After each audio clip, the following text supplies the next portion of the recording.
Welcome to Geetamrit. Bhagavad Gita में जीवन के मूल प्रश्नों का उत्तर मिलता है। मैं कौन हूँ? आत्मा क्या है? आत्मा का स्वरूप कैसा है?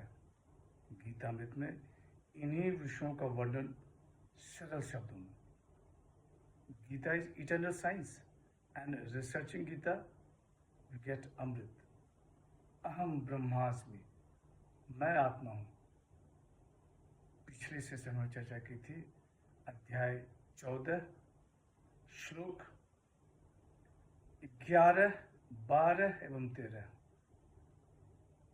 आज की चर्चा का विषय है अध्याय 14 श्लोक 14 एवं 15। अध्याय 14 गुणत्रय विभाग योग, द योग of differentiation of the three modes. श्लोक 14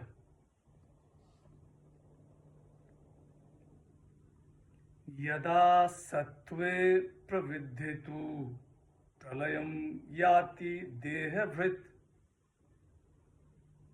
तदोत्तम विदाम लोकान अम्लान प्रतिपद्यते।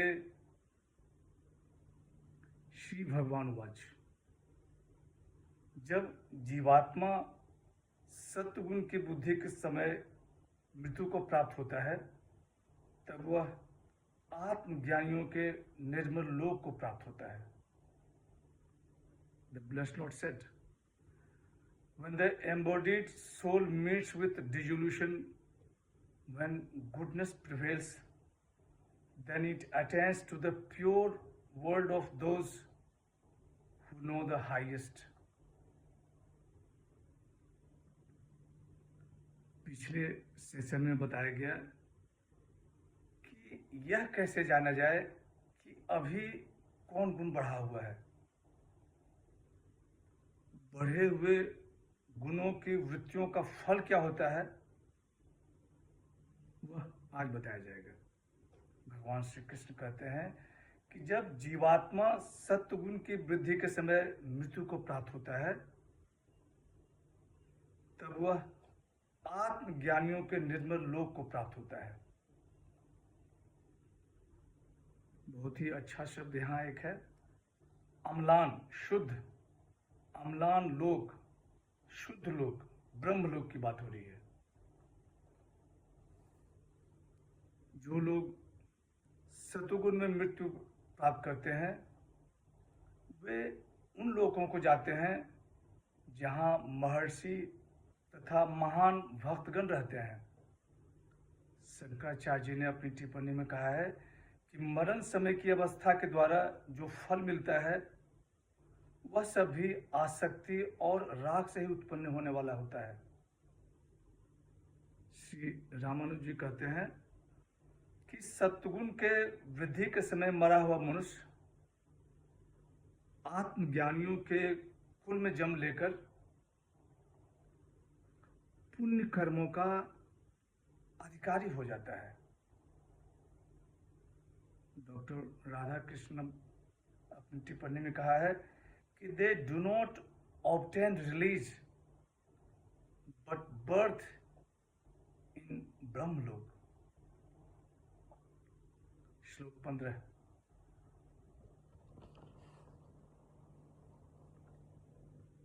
रजसी प्रलयम गत्वा कर्म संगिषु जायते तथा प्रलीन स्तमसी मूर योनिषु जायते।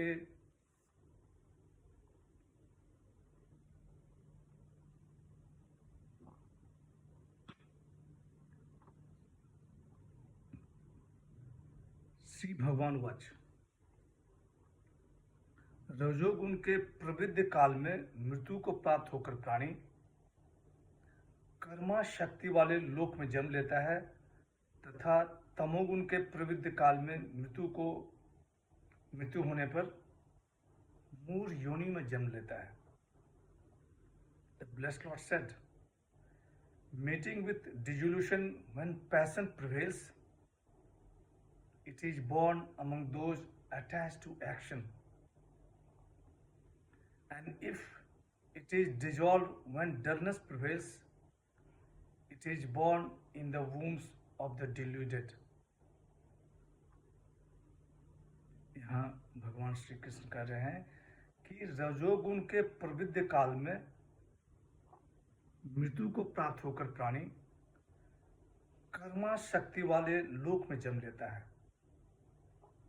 तथा तमोगुण के प्रवृत्ति काल में मृत्यु होने पर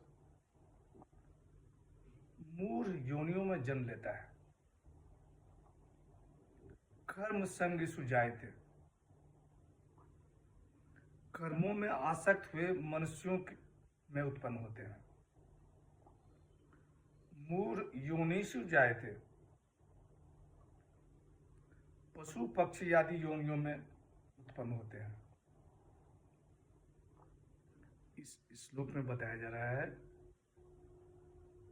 कि यदि मनुष्य का कर्म अच्छा नहीं है तो वह पशु पक्षी योनियों में जन्म लेता है।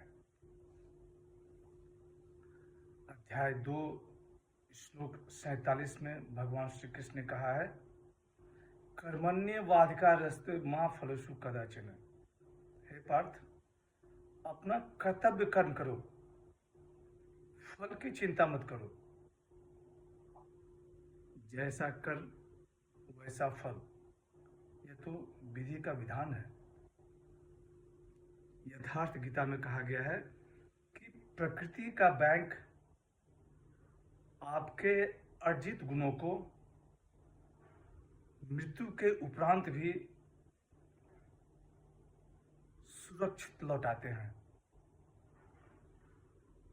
मनुष्य को चाहिए कि वह सत्य गुणों वाला हो।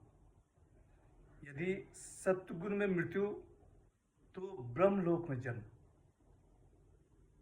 यदि रजोगुण में मृत्यु तो कर्मों में आसक्त वाले लोक में जन्म, और यदि तमोगुण में मृत्यु तो पशु पक्षी योनियों में जन्म। ऐसी गति क्यों होती है, योगेश्वर श्री कृष्ण आगे के श्लोक में बताते हैं। आज की चर्चा यहीं समाप्त करते हैं। अगले सेशन में चर्चा को और आगे बढ़ाएंगे। यदा यदा हि धर्मस्य ग्लानिर्भवति भारत, अभ्युत्थानम् अधर्मस्य तदात्मानं सृजाम्यहम्। हरे कृष्ण।